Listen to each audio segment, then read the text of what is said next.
안녕하십니까. 신인균의 군사TV 디펜스 브리핑입니다. 오늘도 역시 전세계 각종 군사안보, 국방, 무기 관련 소식 브리핑 해드리겠습니다.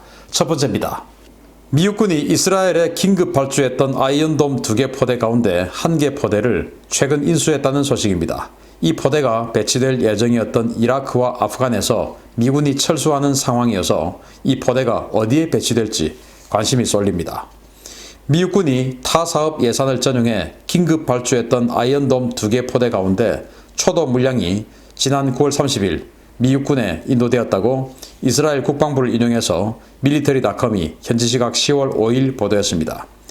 베니 간츠 이스라엘 국방부 장관은 10월 5일 성명을 통해 이스라엘의 다층 방어 시스템의 일부인 아이언돔 시스템은 이스라엘 방어력의 상징이며 이 시스템이 이제 이스라엘을 넘어 미군까지 보호하게 됐다는 사실이 자랑스럽다라며 아이언돔 포대 인도 사실을 밝혔습니다.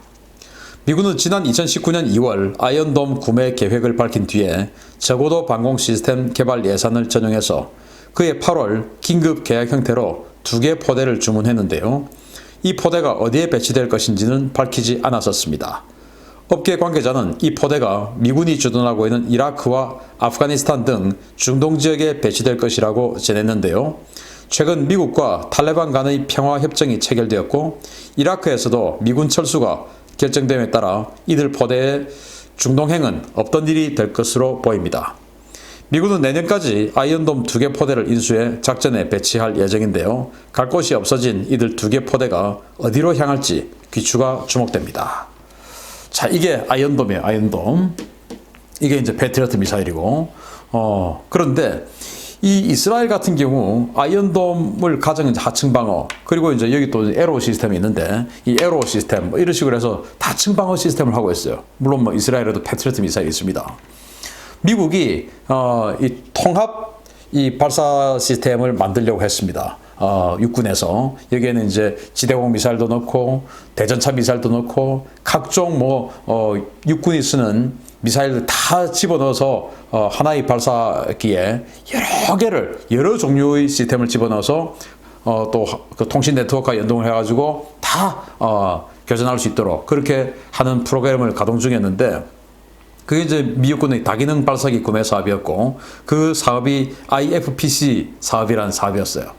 그게 이제 진행되고 있다가 작년에 갑자기 그 예산 중에 일부를 빼서 이스라엘에서 아이언돔 2개 포대를 긴급 계약한 겁니다. 긴급. 그렇게 해서 이제 그 중에 첫 번째 아이언돔이 이번 9월 30일 미 육군에 인도가 되었는데 애초에 이 아이언돔을 이라크나 아프가니스탄에서 작전 중인 미 육군 부대를 보호하기 위한 용도로 사용을 할 것으로 알려졌었는데 그런데 지금 아프간에서는 탈레반하고 평화협정 체결했죠. 그러면은 미군이 아이언돔까지 현지에 배치를 해서 미군 부대를 보호할 일은 아프간에서는 없어진 거예요. 그러면 이제 이라크가 될 수 있는데 이라크 같은 경우에는 올 초에 이란군이 이라크의 미군기지 아르빌 기지를 비롯한 이 미군기지 2곳에 탄도미사일을 다량 사격했지 않습니까? 그렇게 해서 사망자는 없었습니다만은 그로 인해서 외상후 스트레스 등 굉장히 이제 이 사후 피해를 지금 미국이 받고 있죠. 그런 상황에서 지금 이란의 이 시아파들이 이라크와 관계를 또 긴밀히 하고 이 카타이브 헤즈볼라 이 계열들하고 또 이라크가 또 관계를 긴밀히 하고 이렇게 되면서 미국이 그렇게 되면은 우리 철수해 버린다 이제 이렇게 되었어요. 왜냐하면 이제 이라크 정부는 이 자체 치안력이 부족하니까 미군이 철수하게 되면은 정권 뺏겨버릴 수 있죠.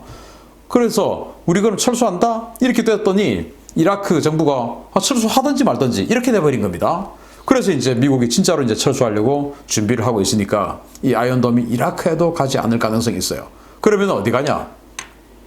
대한민국 아니겠냐. 그래서 오산기지나 군산기지에 이 아이언돔이 배치가 될 가능성이 있고 만약에 오산기지와 군산기지 등에 아이언돔이 배치가 되면 그러면 어떤 일이 생기냐 하면은 지금 북한의 탄도미사일이나 또는 그 탄도미사일 중에서도 익스칸데르형 미사일 같은 이 편심 탄도 비행해서 회피 기동하는 그런 탄도미사일 그리고 대구경 조종 방사포 이런 그 중거리 타격 시스템들이 북한에 굉장히 많이 보여줬죠.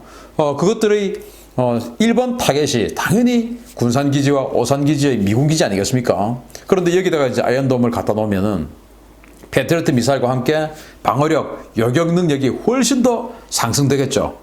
그러면은 자신들의 방패가 강화되면은 어떤 일이 발생하냐? 창을 들 수 있는 확률이 높아지는 겁니다. 내가 창을 들어서 너를 때리려고 할 때 너의 창이 나를 찌를 때 내가 막아낼 수 있느냐 없느냐, 내가 못 막아낼 수도 있다라는 생각이 되면 내가 찔릴 것이 두려워서 이제 전쟁을 일으키지 않죠. 그게 바로 억제력 아닙니까? 그런데 나의 방패가 엄청나게 강하다. 그래서 너를 내가 창으로 막 찌를 때도 너가 나를 향한 찌르는 창을 난 다 막을 수 있어. 자신감이 딱 넘치면 언제든지 창을 들을 수 있는 확률이 높아지는 겁니다. 그렇게 해서 이 주한미군의 이 아이언돔이 배치가 될 경우에 미국의 주한미군 또는 미군의 대북한 군사작전의 가능성이 훨씬 더 상승할 것이다 라는 예상을 쉽게 할 수 있습니다. 따라서 저는 이 아이언돔이 주한미군에 배치되어서 미국의 대북한 군사작전을 좀 더 과감하게 결심할 수 있는 그런 상황이 되기를 기대합니다. 두 번째 소식입니다. 미국의 눈치를 보며 S-400 지대공 미사일 실전 배치를 미뤄왔던 터키가 이제 봉인을 해제하고 S-400 가동 준비에 들어갔다는 소식입니다. 이제 터키와 서방 세계가 결별 수순을 밟는 모양새입니다. 터키가 현지 시각 10월 5일부터 오는 10월 16일까지 약 열흘에 걸친 일정으로 북부 지역에서 S-400 지대공 미사일 방공작전 임무 수행 테스트에 들어갔다고 현지 언론이 일제히 보도했습니다. 터키 국방부는 북부 흑해 연안의 작은 도시 시놉 일대에 S-400 지대공 미사일 시스템을 배치했으며 이 미사일의 방공 임무 수행 평가를 위한 10기의 표적기를 배치해서 임무 수행 평가에 들어갔다고 밝혔습니다.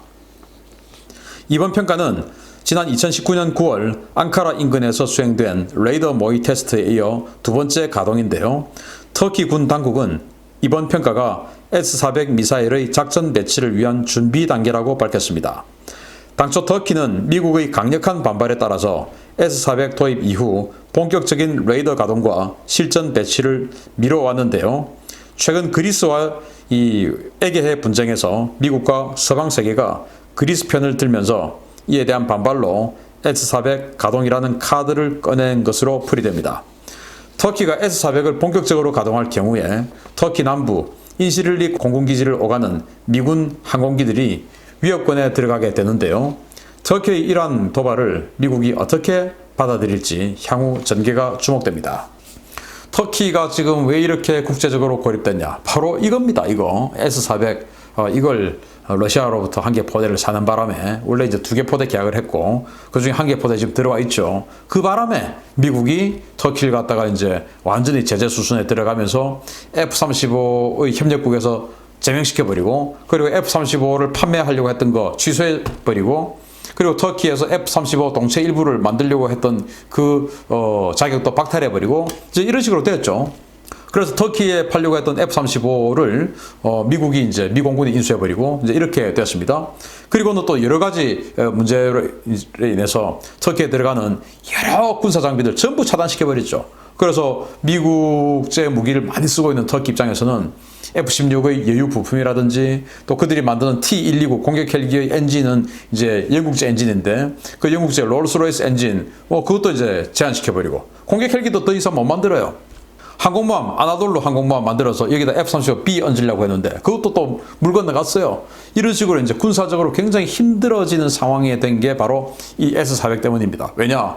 러시아가 만든 이 최신형 지대공 미사일은 S-400을 터키가 갖다 놓고 그런데 지금 터키의 에르도안 대통령은 푸틴 러시아 대통령하고 사이가 그때는 뭐 너무너무 좋았으니까 그래서 이 S-400으로 터키가 미국에게 정식으로 도입한 F-35를 한번 비춰보고 그 정보를 러시아에게 줬을 때 미국은 러시아와 중국을 상대로 지금 군사력을 전 세계적으로 만들어 나가는데 그렇게 되면은 미국이 지금 만들고 있는 또 전 세계 동맹국들에게 판매하고 있는 F-35의 정보가 러시아에게 고스란히 들어가는 게 아니냐. 그러면 이거는 완전히 거국적인 스파이 행위 아니냐. 이렇게 해서 이제 터키를 제재를 했죠. 그래서 미 의회에서는 터키를 나토에서 축출할 수는 없으니까 그러면 이제 터키가 샀던 이 S-400을 그냥 이 미국의 예산으로 우리가 돈 주고 사오자. 그러면은 터키 입장에서는 이 돈 손해 안 보고 그 대신 우리 사드나 패트리어트를 터키에게 추가로 팔고 그리고 이걸 돈 주고 사와서 우리가 그냥 러시아 S-400 연구해버리면 되는 거 아니냐. 그러면 누이 좋고 매 부족 아니냐. 이런 법안까지 나왔었어요. 그래서 이제 터키에게 제안을 했는데 러시아는 강력 반발했죠. 당연히 강력 반발하죠. 이제 이런 상황에서 러시아하고도 터키가 시리아 북부 지역에서 전투를 벌이고 리비아에서도 러시아와 전투를 벌이고 최근에는 뭐 아제르바이잔, 아르메니아 여기에도 각각 터키는 아제르바이잔에 러시아는 아르메니아에 개입을 해서 서로 간에 또 대리전을 치르고 있고 이런 상황에서 지금 터키 입장에서는 에게해에서 그리스하고 천연가스 유전 때문에 지금 싸우고 있는데 전 세계 뭐 영국, 프랑스, 미국 전부 그리스 편을 드는 겁니다. 자 이렇게 되니까 이제 작년 9월에 한번 이 레이더를 가동했다가 그때 하필 인시릴리 기지를 쓰고 있는 미군의 F-22가 인시릴리 기지 갔을 때 레이더를 켠 거예요. 그래서 미국이 그때 막 항의하고 난리가 났었죠. 왜냐? 아니 우리 F-22 비춰보려고 지금 이걸로 비춰봐서 러시아에게 정보 넘기려고 한 거 아니냐라고 이제 강력하게 반발했고 그로부터 1년간 이 S-400 레이더를 한 번도 켠 적이 없어요. 그러다가 지금 1년 만에 이 S-400을 흑해 연안에 갖다 놓고 이제 여격 테스트를 한다라는 것인데 저는 아마 이게 지금 최근에 이 그리스하고 이 유전 분쟁을 하고 있는 마당에 아무도 자기네들 편 안 들어주니까 미국에게 나 그러면 삐뚤어질 테야 나쁜 짓 할 테야 이제 이런 그런 어필을 하는 것이 아니냐 나 편 좀 들어줘 이제 이런 어필이 아니냐 생각이 되고 저는 뭐 미국 의회의 계획대로 그냥 미국이 이 돈 그대로 다 터키에게 주고 이걸 미국이 인수해 가버리면 어떨까 뭐 그렇게 되면 누이 좋고 매부 좋고 라는 상황이 발생할 수 있는데 아무튼 터키가 중요한 지정학적 요충지예요. 이 딱 흑해를 딱 틀어막고 있는 이 중요한 이 보스포러스에 딱 잡고 있으니까 아무래도 미국은 터키를 완전히 내치기는 힘들 겁니다. 그렇기 때문에 터키가 자신들의 이 지정학적 위치를 너무 과신해서 미국에게 함부로 하는 이런 거 없이 국제 정세를 좀 안정적으로 가져가는 터키가 되기를 바랍니다. 마치겠습니다. 감사합니다.